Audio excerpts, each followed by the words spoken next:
ओम श्री गणेशाय नमः। ओम श्री सरस्वत्यै नमः। ओम श्री गुरुभ्यो नमः। ओम समस्त जन कल्याणे निरतं करुणामयं नमामि चिन्मयं देवं सद्गुरुं ब्रह्म विद्वरं सद्गुरुं ब्रह्म विद्वरं। मित्रों, ये जो मेरे पीछे यहाँ पर चार्ट रखा है, ये हमारे गुरुदेव स्वामी चिन्मयानंद जी ने चार्ट दिया है। इसको हम लोग शॉर्ट में समाधि, हिंदी में शरीर मन बुद्धि चार्ट कहते हैं, जिसे इंग्लिश में BMI चार्ट कहते हैं। मित्रों, यह चार्ट इतना अद्भुत है कि आपका हमारा इतिहास भूगोल सब इसमें समा जाता है। और इतना ही नहीं, पूरा वेदांत भी इस चार्ट के हिसाब से हम समझ सकते हैं। देखिए, थोड़ा कोशिश करेंगे। ओके, तो यह है ओंकार। यह सच्चिदानंद स्वरूप का सागर है। सभी भगवान इसमें हैं। यह Omkar is a common name for all gods. और हम सब भी इसी समुद्र में समाये हुए हैं एक्चुअली। लेकिन जैसे एक लहर समुद्र से ऊपर उठती है अपना अलग अस्तित्व दिखाने के लिए शायद, वैसे ही हम और आप इस ओंकार स्वरूप सागर से अलग उठे हुए दिखाई पड़ते हैं। और फिर हम लोग एक शरीर, एक मन और एक बुद्धि धारण करते हैं। एक्चुअली इसमें यहाँ पे एक वासना का ये एक स्टेज है वासना की। ऐसा हो जाता है कि जब लहर समुद्र में उठती है और हम उस सच्चिदानंद सागर से थोड़े से अलग अपना व्यक्तिमत्व बनाने लगते हैं, तो हमको ऐसा लगता है कि हम उस आनंद स्वरूप से अलग हो गए हैं। हम उस परिपूर्णता को खो बैठे हैं। और फिर हमारे मन में ये इच्छा, वासना, कामना अविद्या के कारण, अज्ञान के कारण, माया के कारण निर्माण होती है कि मुझे पूर्णत्व प्राप्त करना है। एक्चुअली जो हमने कभी खोया ही नहीं था। हम में इच्छा निर्माण होती है कि मुझे आनंद प्राप्त करना है, जो आनंद स्वरूप मैंने कभी खोया ही नहीं था। तो सबसे पहले यह कामना हमारे मन और बुद्धि में निर्माण होती है। और इस शरीर और इस मन और बुद्धि की यह इच्छा पूरी करने के लिए हमें शरीर धारण करना पड़ता है। तो ये शरीर, मन और बुद्धि, ये है हमारी प्रकृति। और फिर क्या होता है, इस शरीर के माध्यम से हम दृश्य देखते हैं जगत का, मन के माध्यम से भावनाओं को देखते हैं, और बुद्धि की बुद्धि के माध्यम से हम विचारों को देखते हैं। तो शरीर, मन, बुद्धि के माध्यम से दृश्य, भावना और विचारों का जगत हम देखते हैं। और इस जगत से, जिसे अभी हम संसार कह रहे हैं 15वें अध्याय में, इस संसार से, इस दृश्य, भावना और विचारों के जगत से हम हमारी खोई हुई परिपूर्णता को प्राप्त करने का प्रयत्न करते हैं, हमारे खोए हुए आनंद को प्राप्त करने का प्रयत्न करते हैं। और फिर जब हम दृश्य से एकरूप हो जाते हैं तो हम बनते हैं दृष्टा। जब भावनाओं से एकरूप हो जाते हैं तो बनते हैं भावुक। और जब विचारों से एकरूप हो जाते हैं तो विचारक बनते हैं। तो हमारा एक्चुअल जो ओंकार स्वरूप है, वह भूलकर माया के कारण हम शरीर, मन, बुद्धि से एकरूप हो जाते हैं। और फिर हमारा व्यक्तिमत्व दृष्टा, भावुक और विचारक बन जाता है, जिसे हम जीव कह सकते हैं। और यह जीव जो है, ये शरीर, मन, बुद्धि के माध्यम से दृश्य, भावना, विचार रूपी जगत का अनुभव लेता है। यह हमारे लिए अनुभव लोक हो जाता है। अब 15वें अध्याय का जो पहला श्लोक था वो देखें। ऊर्ध्व मूलम अधशाखम। ये जो विश्व निर्माण हुआ है, इसकी जड़ ऊपर है। यह सब ओंकार स्वरूप से ही, समुद्र से ही असंख्य लहरें जैसे निर्माण होती है, वैसे इस ओंकार स्वरूप परमात्मा से ही यह संपूर्ण विश्व ब्रह्म स्वरूप विश्व निर्माण हुआ है। ऊर्ध्व मूलम अधशाखम अश्वत्थम प्राहु अव्ययम।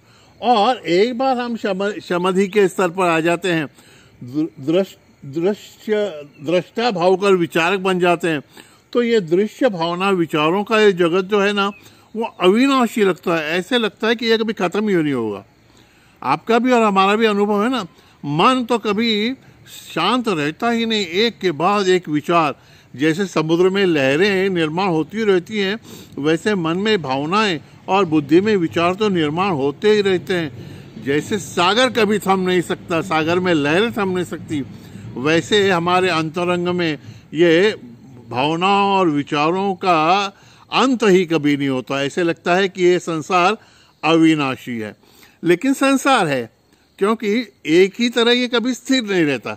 संसरती, लहरें भी उठती हैं, लय जो होता है उनका बदलती रहती हैं, इसलिए ये अविनाशी दिखता है, लेकिन अश्वत्थ है, एक दूसरे क्षण के लिए भी टिकने वाला नहीं है।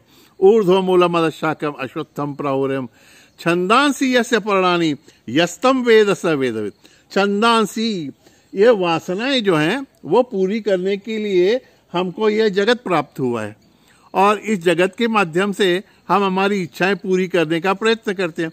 और जितने इस शरीर मन बुद्धि का उपयोग करते हुए जितना ज़्यादा हम इन्वॉल्व होंगे इस दृश्य भावना जगत से, विचारों के जगत से, उतना ही हम इसमें ज़्यादा लिप्त होते जाते हैं, और हम हमारा ओंकार स्वरूप भूलकर पूरा जीव बनते हुए इस संसार से ही लिप्त हो जाते हैं।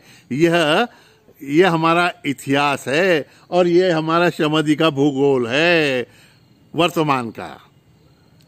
ऊर्ध्व मूलम अधशाखम अश्वत्थम प्राहुरव्यम छंदांसी यस्य पर्णानि। वेदों में बताई हुई ऋचाएं जो कर्मकांडात्मक है, वह वे सब करके हम हमारी इच्छाएं पूरी करने का प्रयत्न करते हैं मित्रों, और फिर इस संसार में अटक जाते हैं।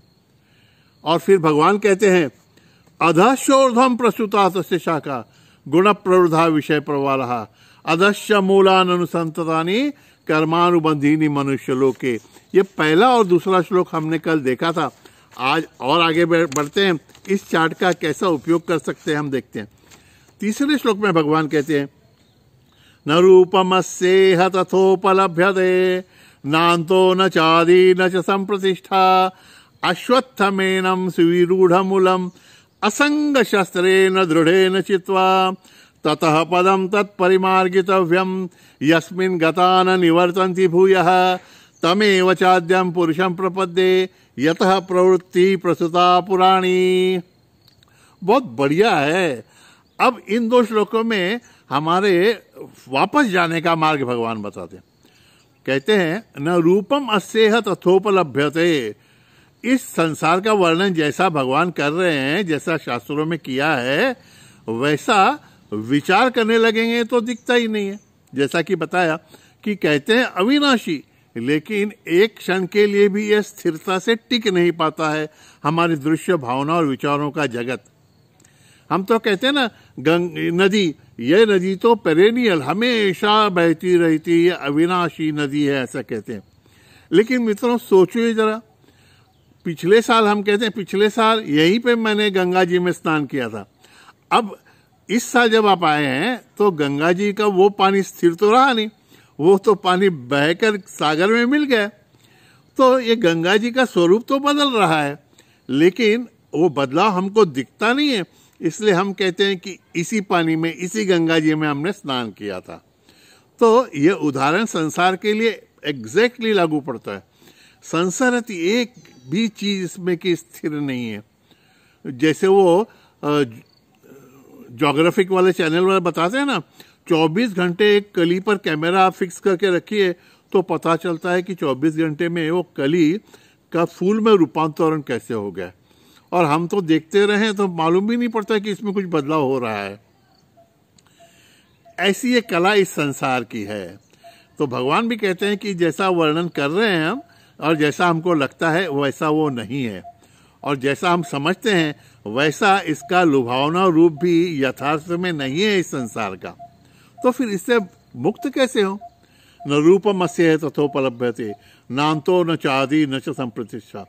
और यह अविनाशी है ऐसा हमको लगता है, और संसार सागर में, भव सागर में एक बार कोई गिर गया ना मित्रों, तो बचता है क्या? क्या हालत हमारी होती है? रोज नए नए संकल्प, रोज नए नए काम, रोज नई नई इच्छा पूर्ति का प्रयत्न करना, और फिर रोज रात को हताश होकर सो जाना कल की आशा में जगने के लिए। कितने साल हमारे ऐसे चले जाते हैं। हम हमारे स्वरूप से जो अलग हो गए हैं, उस स्वरूप को फिर से प्राप्त करने का प्रयत्न न करते हुए इस ओर न जाते, हम इसी ओर बढ़ने लगते हैं। हम शरीर मन बुद्धि के आधार से हम संसार की ओर बढ़ने लगते हैं, बहुत डूबते जाते हैं समुद्र में, इस भवसागर में, संसार सागर में, लेकिन सुख नहीं पाते। और फिर ऐसा लगता है कि इसमें से हम, इस अथांग सागर से हम तर नहीं पाएंगे। लेकिन भगवान अत्यंत कृपालुता से हमें बताते हैं कि इस अश्वत्थ वृक्ष से तरने का, इस अश्वत्थ वृक्ष को छेदने का, काटने का एक ही उपाय, अश्वत्थमेनम सुविरूढ़ मूलम। ये अपनी जड़ में जो एकदम फिक्स है, ये अश्वत्थ, इसको भी काटने के लिए कहते हैं अश्वत्थमेनम सुविरूढ़ असंग शस्त्रेण दृढ़ेन चित्वा। असंग शस्त्रेण, इससे संग नहीं करना है, इससे वैराग्य पाना है, इससे हमें कुछ भी प्राप्त करना नहीं है।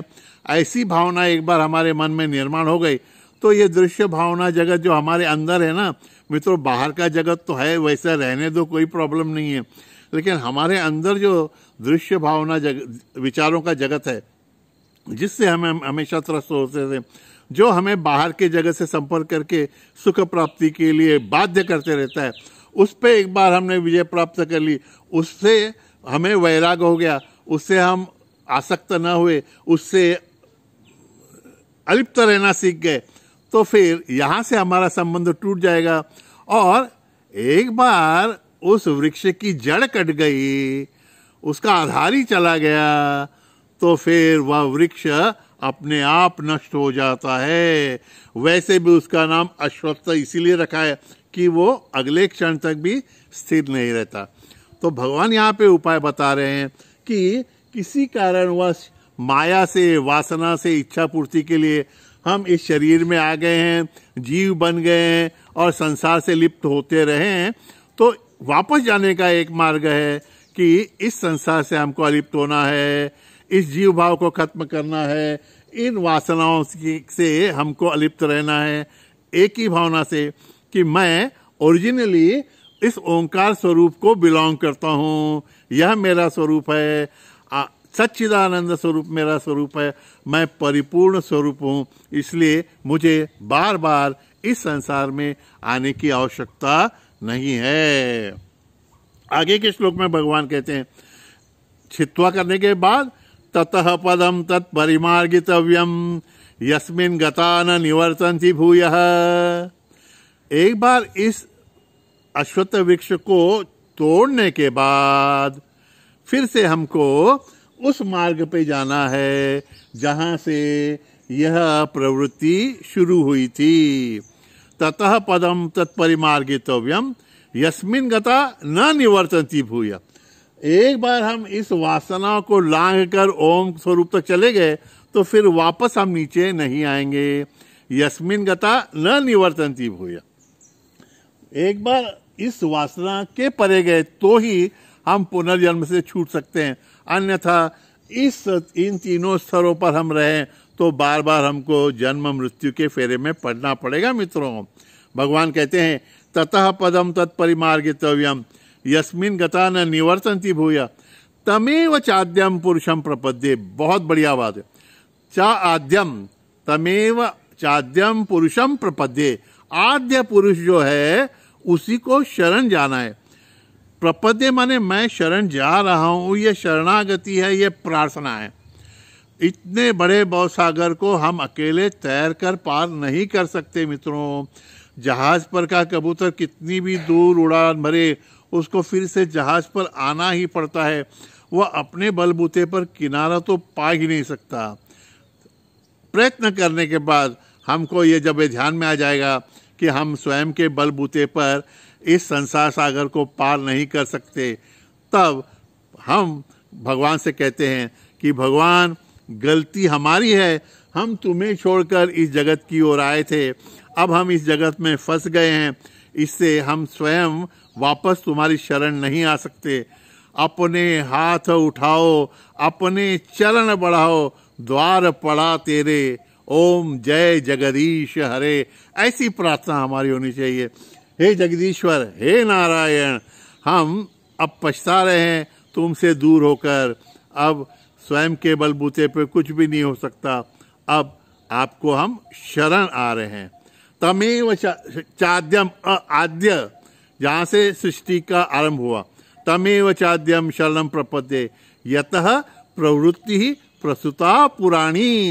ये ध्यान में रखना है कि ये जो वासना जो है ये यहीं से तो शुरू हुई है। थोड़ा विचार करें ना, हम लोग हमेशा बोलते रहते हैं इस जन्म में मैं ऐसा क्यों हूं, क्योंकि पिछले जन्म में मेरे कर्म ऐसे थे, तो पिछले जन्म में कर्म ऐसे क्यों थे, उसके पिछले, अरे सबसे पहले जन्म में मैं कहाँ मैंने कुछ कर्म किए थे। ये बात जब ध्यान में आ जाती है तब समझ में आ जाता है कि ये सब खेल जो है ये ओंकार स्वरूप के विस्मरण का है। अरे मैंने कुछ किया नहीं, मुझे कोई वासना नहीं है, मुझे कुछ करने की इच्छा नहीं है। अब मैं इस शरीर मन बुद्धि में आ तो गया हूँ, लेकिन इस शरीर मन बुद्धि में अभी मैं वासना प्रेरित कुछ भी कर्म नहीं करूँगा, जगत के पास मेरी इच्छाएं पूरी करने के लिए नहीं जाऊँगा। मैं इस भगवान को शरण जा रहा हूँ, भगवान तुम मुझे संभाल लेना। तुम्हारा आश्रय लेते हुए फिर से मैं जगत में आऊं तो भी जगत को तुम्हारा स्वरूप मानते हुए सेवा करने के लिए सिर्फ आऊं।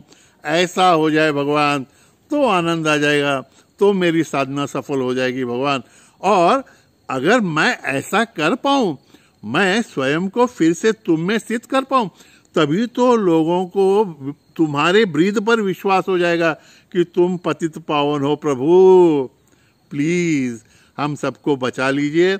हम तो अच्छी तरह से शरण आना भी नहीं चाहते, जानते भी नहीं, लेकिन आप उदार हैं, आप संभाल लीजिए।